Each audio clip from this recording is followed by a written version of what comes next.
Seconda corsa del pomeriggio all'Arcoveggio, il premio Corsula, è un premio con una dotazione di 6.600 euro, europei di 4 anni, vincitori da 5.000 a 15.000 euro in carriera.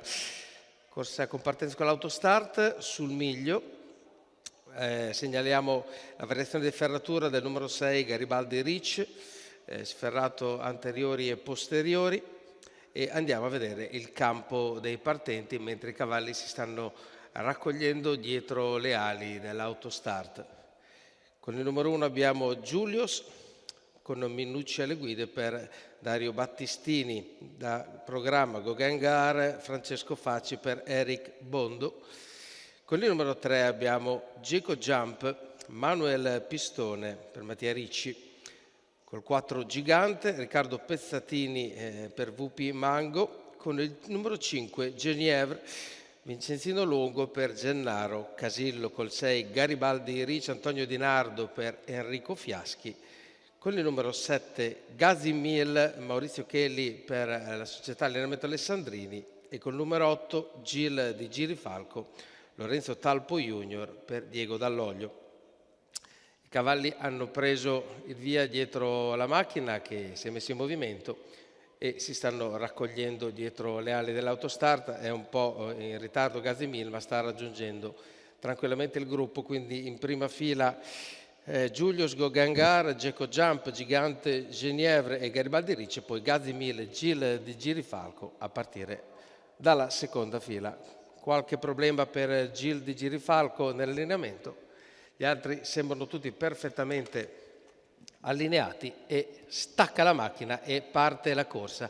Si avvia bene ma sbaglia Geco Jump, di fianco a lei c'è Gigante che sembra prevalere su tutti gli altri numero 3 Geco Jump squalificato, e al secondo posto rimane Gauguin Gare che precede il numero 1 di Giulius, mentre rimane all'esterno Genievre che non trova posizione in corda. I primi 200 metri in 15,7, quindi condotti con una certa tranquillità. Gauguin Gare va a chiedere strada alla leader numero Gigante. 7 Gazimil squalificato, Concede la testa della corsa quando arriviamo ai 400 metri in 31. Quindi in questo momento abbiamo davanti il favorito della corsa Gauguin Gare con Francesco Faccia, a seguire abbiamo Gigante e poi il numero 1 di Giulius e poi tutti gli altri. Quarta posizione per Antonio Di Nardi con Garibaldi Rich.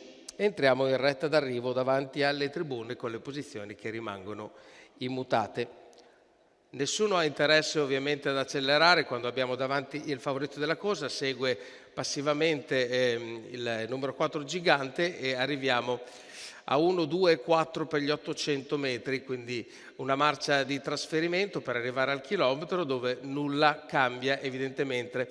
Prova a spostare all'esterno il cavallo numero 8, mi sembra Gil di Girifalco, che prova ad avvicinarsi alla destra di Giulius. Ovviamente si accelera quando siamo nella retta delle scuderie, ovviamente Gauguin Gare non vuole far avvicinare nessuno, ma ha di fianco al suo sediolo Giulius e GP Minucci. Quando entriamo nell'ultima curva scappa Francesco Facci, quindi fuoco alle polveri.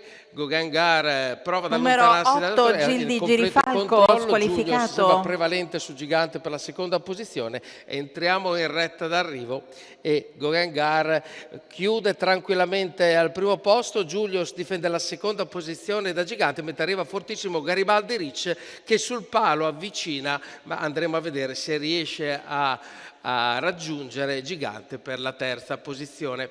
Quindi questo è il dettaglio dell'arrivo, quindi vince con una certa tranquillità e merito Gauguin Gare. Abbiamo al secondo posto, guardiamo la rallentante intanto per vedere anche l'arrivo del terzo e del quarto classificato, quindi primo numero 2 Gauguin Gare, al secondo il numero 1 Giulius, poi il terzo è Gigante, al quarto Garibaldi Ricci. Ripetiamo ancora, quindi una bella vittoria di Gauguin Gare, Francesco Facci per Eric Bondo e la scuderia Incolinks che vincono questa seconda dall'Arcoveggio.